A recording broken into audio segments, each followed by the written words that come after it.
പ്രിയപ്പെട്ടതായ സഹോദരങ്ങളെ, അള്ളാഹുവിൻ്റെ മഹത്തായ അനുഗ്രഹത്താൽ പരിശുദ്ധമാക്കപ്പെട്ടതായ പവിത്രമാക്കപ്പെട്ടതായ റബീഉൽ അവ്വൽ നമ്മളിലേക്ക് ആഗതമായിക്കൊണ്ടിരിക്കുകയാണ്. ഓരോ നിമിഷങ്ങളും ഓരോ സെക്കൻഡ്സുകളും സ്വലാത്തുകളിലായി നമുക്ക് മുഴുകൽ അത്യന്താപേക്ഷിതമാണ്. നാഥനായ റബ്ബ് സുബ്ഹാനഹു വ തആലയിലേക്ക് അകമഴിഞ്ഞുകൊണ്ട് ഇബാദത്തുകളിൽ അധിഷ്ഠിതമായിക്കൊണ്ട് പഠിച്ച റബ്ബിന് ഇഷ്ടപ്പെട്ടതായ പൊരുത്തപ്പെട്ടതായ തരത്തിൽ ജീവിക്കുവാനും അള്ളാഹുവിൻ്റെ പൊരുത്തം കാംക്ഷിച്ചുകൊണ്ട് മുന്നോട്ടുള്ള ദിനങ്ങളെ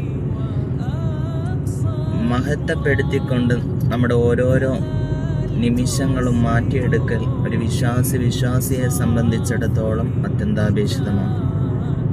അതുകൊണ്ട് ഇനിയുള്ള നിമിഷങ്ങൾ, ഇനിയുള്ള സമയങ്ങൾ നാഥനായ റബ്ബിന് ഇഷ്ടപ്പെട്ടതായ പൊരുത്തപ്പെട്ടതായ തരത്തിൽ ജീവിക്കുവാനും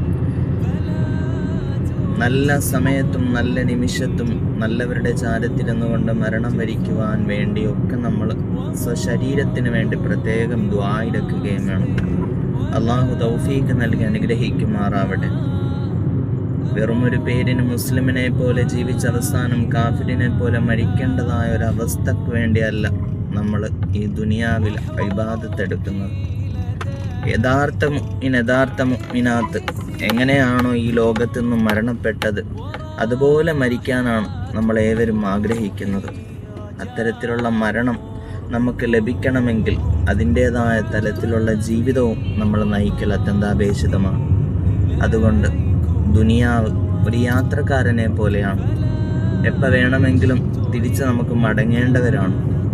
ഇതൊരു ഫ്ലെക്സിബിളായിട്ടുള്ള നിലനിന്നു പോകുന്നതായ ഒരു ജീവിതമല്ല. എപ്പോൾ വേണമെങ്കിലും മരണം നമുക്കിടയിലേക്ക് കടന്നു വരാം. അതുവരെയുള്ള ആയുസ്സിൽ എന്തൊക്കെയാണോ ജീവിതത്തിൽ ചെയ്തു കൂട്ടിയത് അത് മാത്രമേ നമുക്കുണ്ടാവുകയുമുള്ളൂ. അതുകൊണ്ട് എല്ലാവരും ശ്രദ്ധിക്കുക. അള്ളാഹു നമുക്ക് ഇനിയുള്ള കാലം അത് റബ്ബിൻ്റെ പൊരുത്തത്തിലും ത്വാഅത്തിലുമായി ജീവിക്കാനുള്ള തൗഫീഖ് നമുക്കേവർക്കും അള്ളാഹു നസീബാക്കുമാറാവട്ടെ.